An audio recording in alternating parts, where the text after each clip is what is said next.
அஸ்ஸலாமு அலைக்கும் and hi friends, welcome to MBM சமையல். இன்றைக்கி நம்ம சேனலில் ஒரு ஈவினிங் ஸ்நாக்ஸ் ரெசிபி தான் பார்க்க போகிறோம். உருளைக்கிழங்கு ஸ்டஃப் வச்சு ரோட் ரெசிபி செஞ்சுருக்கேன். ரொம்ப ஈஸியாக இருக்கும் செய்கிறதுக்கு. வாங்க எப்படி செய்கிறதுன்னு வீடியோக்குள்ளே போய் பார்க்கலாம். ஃபஸ்ட்டு அதுக்கு வந்து ஒரு 3/4 கப் அளவுக்கு மைதா மாவு எடுத்திருக்கேன். இதோட ஒரு 1/4 கப் அளவுக்கு கார்ன்ஃப்ளவர் மாவு வந்து ஆட் பண்ணிக்கிடுறேன். ஏன்னா கார்ன்ஃப்ளவர் மாவு ஆட் பண்ணுறதுனால நம்மளுக்கு வெளியே நல்லா கிறிஸ்பியாக மொறுன்னு இருக்கும். மொத்தமாக வந்து 1 கப் அளவுக்கு மாவு எடுத்திருக்கேன்.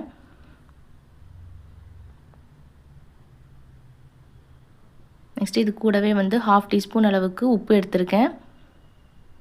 அப்புறம் 1 டேபிள் ஸ்பூன் அளவுக்கு ஆயில் வந்து சேர்த்துக்கிடுறேன். இப்போ இந்த ஆயிலோடு லைட்டாக வந்து மிக்ஸ் பண்ணி விட்டுக்கிடுறேன். நீங்கள் ரோல் நிறையா செய்ய போகிறீங்க அப்படின்னா மாவை வந்து அதிகப்படுத்திக்கோங்க. இப்போ இதுக்கு வந்து கொஞ்சம் கொஞ்சமாக தண்ணியை ஆட் பண்ணி நம்ம பிசைஞ்சிக்கலாம். நான் 1 கப் அளவுக்கு தண்ணி எடுத்து வச்சுருந்தேன். ஆனால் மாவு பிசைகிறதுக்கு 1/2 கப் தான் தேவைப்பட்டது. அதனால் 1 கப் மாவுக்கு 1/2 கப் தண்ணி வந்து கரெக்டாக இருக்கும். ஃபுல்லாக ஊற்றிடாமல் நம்ம மாவுக்கு ஏற்ற மாதிரி கொஞ்சம் கொஞ்சமாக தண்ணியை ஊற்றி பிசைஞ்சு எடுத்துக்கணும். இப்போ பாருங்கள், இந்த மாதிரி வந்து பிசைஞ்சு எடுத்துக்கணும். உங்களுக்கு ஃபைனலாக கையில் ரொம்ப ஒட்டுற மாதிரி இருந்துச்சு அப்படின்னா கொஞ்சம் மாவு போட்டுக்கலாம். 1 ஸ்பூன் அளவுக்கு மட்டும் ஆயில் எடுத்து மாவோட எல்லா பக்கமும் தேய்ச்சி விட்டுட்டு மூடி வச்சு நம்ம ஊற வச்சிடலாம்.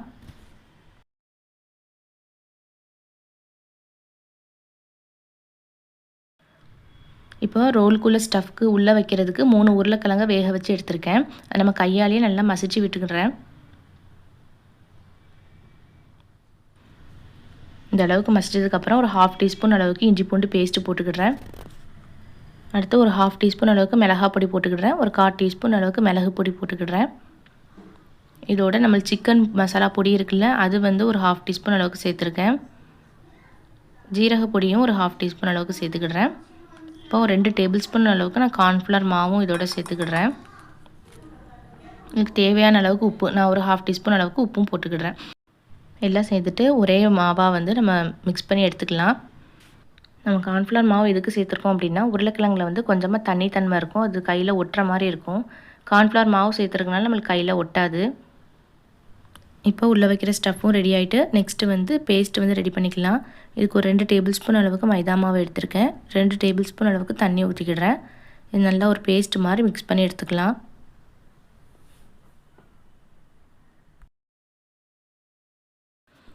நல்லா மிக்ஸ் பண்ணிவிட்டு இது ஒரு ஓரம் வச்சுட்டு நெக்ஸ்ட்டு வந்து நம்ம கையில் கொஞ்சமாக ஆயில் தடவிக்கலாம். ஏன்னா உருளைக்கிழங்கு ஸ்டஃப் பிடிக்கும்போது நம்மளுக்கு கையில் ஒட்டக்கூடாது அப்படிங்கிறனால ஸ்டஃப்பில் இருந்து கொஞ்சமாக மட்டும் எடுத்துகிட்டு அது இந்த மாதிரி வந்து ஷேப் பண்ணி எடுத்துக்கிடுறேன். எல்லா ஸ்டஃப்பையுமே இதே மாதிரி ஷேப் பண்ணி வச்சுக்கலாம்.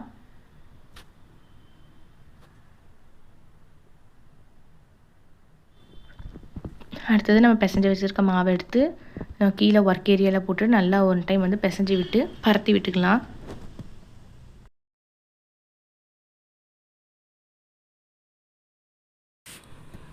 நல்லா உருட்டிட்டு இதிலேருந்து கொஞ்சமாக மட்டும் மாவு எடுத்து மாவில் வந்து டஸ்ட் பண்ணி நம்ம தேய்ச்சி எடுத்துக்கணும்.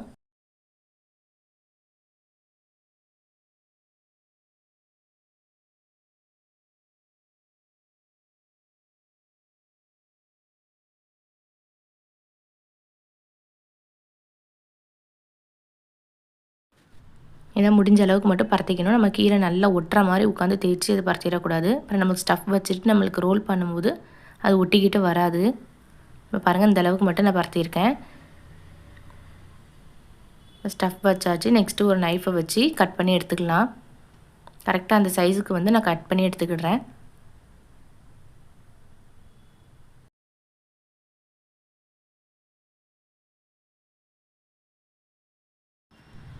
நெக்ஸ்ட்டு இந்த மாதிரி பொறுமையாக நம்ம ரோல் பண்ணி எடுத்துக்கணும்.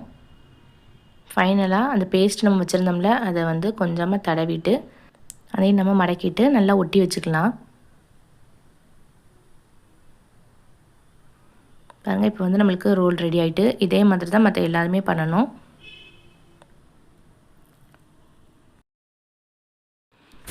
நான் 1 கப் அளவுக்கு மாவு எடுத்திருந்ததுக்கு இந்த ஸ்டஃப்புமே வந்து கரெக்டாக வந்தது. மொத்தம் வந்து 12 ரோல் கிட்ட வந்துருந்துச்சு.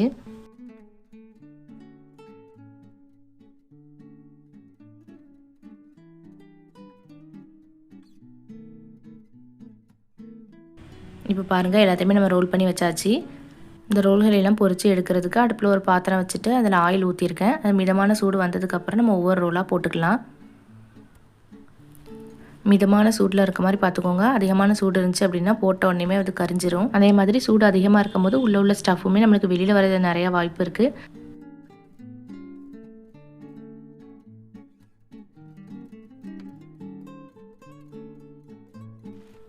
இப்போ நம்ம ரோல்ஸ் எல்லாம் நல்லா பொரிஞ்சிட்டு பாருங்கள், லைட்டான கோல்டன் கலர் வந்தோடனே இதை எடுத்துட வேண்டியதுதான். மற்ற ரோல்ஸையுமே இதே மாதிரி நம்ம பொரிச்சு எடுத்துக்கலாம்.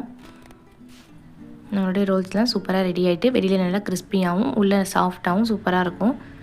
நான் ஒன்று கட் பண்ணி காட்டுறேன் பாருங்கள், எந்த அளவுக்கு நல்ல மொறுமொறுன்னு சவுண்டு வருதுன்னு.